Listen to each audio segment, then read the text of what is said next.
I'm Anthony Wright, and I am your co-host on the Living Conversation with Adam Dietz. and Adam. Before the break, we were talking about trying to play chess with a pigeon, and about you were speaking, was it Lao Tzu, about the low people who don't understand, or can you talk more about that, please?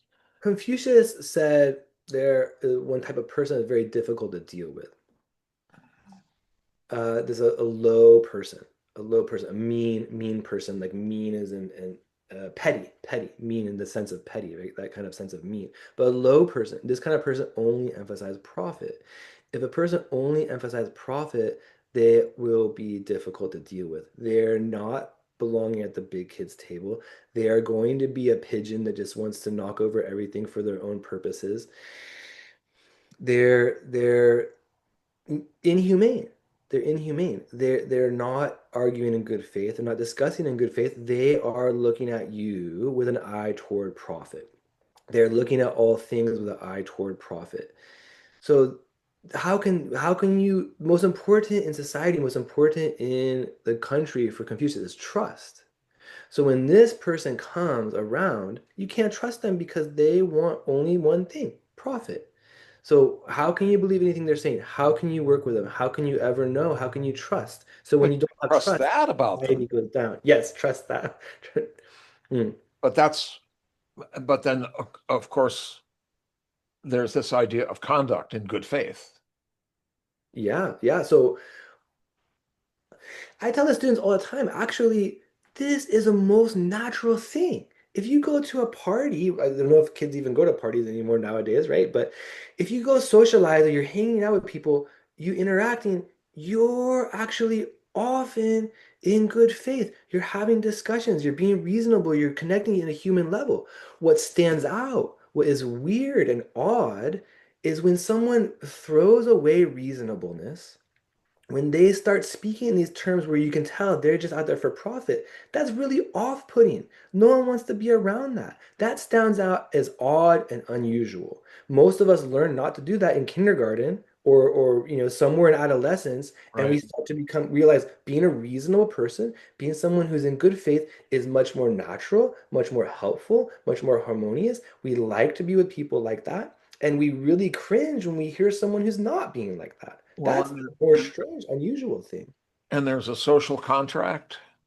There's a couple of things that come to mind. Um, One of them is Plato's the people that are stuck in Plato's cave, um, where they don't know what the real world is outside, and even if one of us has escaped to go get out and see what the real world is and go back and try to retrieve the friend, they still don't get it, you know. And speaking about it, I want to offer this little story about the Marx Brothers, and it was really striking to me about how few of my Gen Z students knew who the Marx Brothers were. Um, but Chico and Groucho are talking, and Groucho is offering this contract to Chico, and Chico is saying, "Well, I doubt that part of it," and so Groucho tears it off, and I doubt that part of it, and Groucho tears it off, and they come to the bottom of the contract, and uh, Chico says, "Well, what's this?" And if any of the parties, Groucho says, if any of the parties in this contract are not in their right mind, uh, when they sign the contract, then the contract is null and void. And Chico says, "Well, I don't know." And Groucho says, "Well, that's in every contract. That's what's known as the sanity clause." And Chico says, "Ha, ha, ha, you can't fool me. There ain't no sanity clause." So, do we have a sanity clause in our social contract right now? Anyway, Doesn't seem like it. Doesn't seem like it. That's again where we have to take care of ourselves. Uh, yeah, and but our also to family. take care of ourselves is keeping our mental health, keeping our doing what makes us feel enlivened, doing what makes us feel like we're having a good living conversation with ourselves, so to speak, and that we are also, you know, enjoying good faith relationships, strengthening those, because these type of things will endure. These type of things are in harmony with the universe. These type of things can endure not having a sanity clause in our culture right now. Right, right. Well, and to come back to the analogy that I used about becoming wastewater treatment professionals, uh, I think that's actually a good way to describe critical thinking about, okay, what is actually solid crap that we've got to let settle to the ground and not keep stirring it up, and how do we process this offering that is being offered to us and filter out what is perhaps not in good faith and not giving life, and not be caught by a false equivalence to say, oh well, we've uh, got to listen to both sides, and not to say that to to discredit another side, but to be aware. I mean, it's so striking to me about this idea of ad hominem, which is a fallacy, mean to the person, so that when someone asks a question of the leader that they don't like, then the leader comes back and comments on how terrible the person is who asked the question and doesn't even talk about the question. And so it's useful to, again, be able to filter that. And I guess that's part of why I'm so grateful to be present talking with you uh, in this living conversation to assist people to pick up these tools, to begin to uh, allow the solids to settle out. And I thought about this too, about, well, what is this solid crap useful for? Hmm. Well, it's fertilizer. It allows food to grow. The plants can transform it, and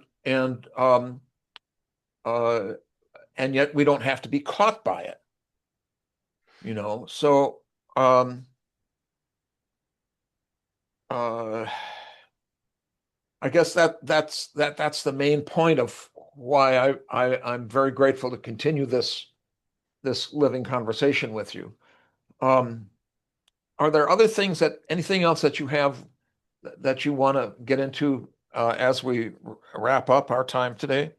Yeah, my main thing that we talked about, I think in episode 2, was that I really want to invite everyone to partake in the living conversation because we want to support each other. We want to unite in good faith. We want to understand the context in which your own humanity, your own reasonableness, your own nature has either really flourished or faced challenges. We want to know your stories. We want to know what you have to help us all empathize, help us all move forward, help us all feel fortified, help us all endure, help us all thrive. So I'm trying slowly but surely to establish a bit of a social media presence. So you can find me at the dot way between on Instagram. You can find me at the way between on Substack. You can email me at deetsadam at gmail.com, DIETZ Adam, because we want to have as many contributions as we can. We'd like to develop maybe a segment where we're going over either inviting different people from different walks of life to join the conversation in one of our 4 segments that we have here, Yeah. or or look over different feedback we've gotten from different listeners and different viewers. I did write an article earlier this week about how that, we're not the broken ones here. You're not crazy. To be humane and to be reasonable and to all those things that are good and part of a good life and a good living conversation, those belong. And it's the institutions that are failing us. It's the institutions, it's the pigeon on the chessboard that's causing the ruckus. It doesn't mean that you all of a sudden think that pigeon on the chessboard is the one who's correct. No, you still know what you Right. know. Right. Yeah. So I'm that's not going to and the reason why I mentioned that is doubt because my skills because I'm faced with a pigeon. Yeah. And the I'm not reason I going like to become a pigeon. no, yeah, exactly. Or start to say, "Oh, here, pigeon, take my money. I'm gonna listen to you now." No, Right. but I did receive a little bit of feedback that other people resonate with that, and that they're Oh, yeah. feeling that very much the same way. And some people earlier than others found the institutions were failing them. Some people earlier than others found the institutions were not holding up their end of the deal. So we're all finding our way. So we want to, if you're enjoying this conversation, if you feel like it resonates with you, then we would love to have more, support, feedback, the old cliches about liking and subscribing and Right. sharing or restacking or all that kind of stuff actually really helps to make sure we can keep the conversation going longer and longer. I feel like sometimes I listen to classical music. I feel like I'm on a classical music fun drive or KPFA fun drive where Right. they tell you, if you like this, then give us some support to make sure we can keep going. I feel very confident that we will. I feel like we have a good foundation here, but the more vibrant we can make it and the more support we can get, the stronger it becomes. And Well, and this is rebuilding a foundation, you And know. it's Uh, all of ours. It's all of ours. It's in our own, it's in our minds. It's what's right and correct. It's our humanity. It's our wisdom. And we want to bring it out. We want to make space for all of ours to come out. I know Dr. Wright or Anthony, first of all, much respect for helping us get this started.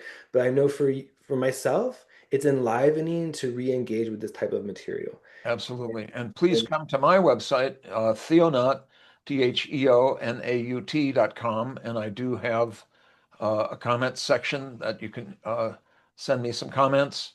And please do send us both comments so we can take up some of these questions that people have about, well, how do you deal with a pigeon? How do you deal when the zone is flooded with crap? How do you deal with that? Well, uh, each person has their own way, and yet, um, again, I want to come back to this idea of what I found so useful. I continue to find so the Chinese have seen it all. They've seen all these okay. different iterations and cycles. And I found the Tao Te Ching by Lao Tzu to be one of the most profound filterers of crap. It helped me reground and to say, oh, that's right. I had forgotten in the midst of all of this stirred up water that we can now let settle. So I'm very grateful for everyone who has tuned in to watch this. And I'm Anthony Wright. I'm your co-host today Adam Dietz. and we have been engaged in the living conversation. Uh, Please tune in to KWMR, which this is on in a couple of weeks, but you'll also be able to find us on Substack. And Adam, the title of your Substack is The Way The way, Between, is that the way right? between, correct. Okay. And so thanks for listening, and we're going to see you next time. I'm Adam Dietz, and you can contact me at dietzadam@gmail.com, Dietz Adam@gmail.com, or if you prefer and you're active on Instagram, I'm at the dot way between on Instagram. I'm also on Substack, the way between on Substack. That's where almost everything will be filtered through on Substack. You can also search us up on YouTube, but I think those are the best avenues, those first three. So I really appreciate everyone chiming in. Please give us any information that you have about how you've been able to protect yourself, cultivate yourself, grow, flourish in these times. And I'm Anthony Wright, and my website is theonaut, theonaut.com. And it's A as in Apple, S as in Sam, W as in William, numeral 2, N as in Nora, R as in Robert. I'll say that again, ASW2NR at theonaut.com, or you can make a comment directly on my website.